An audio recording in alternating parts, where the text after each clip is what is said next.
Friends, big boss season 8లో మూడో వారం నామినేషన్స్లో మొత్తం 8 మంది కంటెస్టెంట్స్ ఉన్నారు.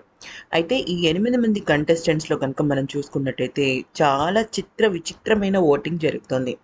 అయితే ఈ 8 మంది కంటెస్టెంట్స్లో ఇద్దరు కంటెస్టెంట్స్ మినహా మిగతా వాళ్ళందరూ కూడా ఇర్రగదీసే ఆటను ప్రదర్శించారు. దానిలో మొదటిది అభయ్, రెండోది నైనిక.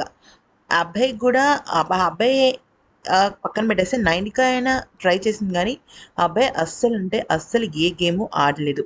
అయితే ఇక మిగిలింది ఎవరు అంటే విష్ణుప్రియ, యష్మి, ప్రేరణ, పృథ్వీ వీళ్ళందరూ. అయితే ఓటింగ్ని కనుక మనం చూసినట్టయితే విష్ణుప్రియ, మణికంఠ, అలాగే నైనిక వీళ్ళ ముగ్గురికి కూడా చాలా టాప్ ఓటింగ్ పడుతుంది.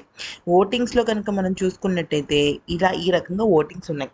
విష్ణుప్రియ, మణికంఠ, నైనిక, కిర్రాక్ సీత, ప్రేరణ, యష్మి.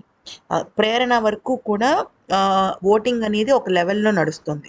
కానీ యష్మి, అభయ్, పృథ్వీ వీళ్ళ ముగ్గురికి కూడా ఇంచుమించు జస్ట్ 0.% తేడాతో అన్నీ కూడా సేమ్ ఉన్నాయన్నమాట. ఇక విషయంలోకి వచ్చినట్టయితే యష్మిని పక్కన పెట్టేస్తే అభయ్ అండ్ పృథ్వీ. యష్మి ఒక రకంగా తను వైలెంట్ అయినప్పటికీ కూడా ఎంతో కొంత కంటెంట్ ఇస్తుంది, గేమ్ ఇస్తుంది, లాజిక్ పాయింట్స్ మాట్లాడుతుంది. కానీ అభయ్ నవీన్ అస్సలు గేమ్ ఆడలేదు. పైగా ఈరోజు చీఫ్గా కూడా తను పక్కకి వెళ్ళిపోయాడు. మరి పృథ్వీ మాట ఏంటి? పృథ్వీ వైలెంట్గా ఆడుతున్నప్పటికీ కూడా జెన్యున్ అనే చెప్పుకోవాలి. అయితే సోనియా అండ్ నిఖిల్ తన ఫ్రెండ్స్ ఎవరైతే ఉన్నారో ఇద్దరు నామినేషన్స్లో లేరు. సో కొంతమంది అయినా అట్లీస్ట్ ఒక 10% ఓటింగ్ అయినా నిఖిల్ అండ్ సోనియా దగ్గర నుంచి కనుక అబ్బాయికి ఓటింగ్ పడితే, సారీ, మన పృథ్వీకి ఓటింగ్ పడితే అభయ్ లేదా యష్మిన్లో ఎవరో ఒకళ్ళు ఎలిమినేట్ అవ్వచ్చు.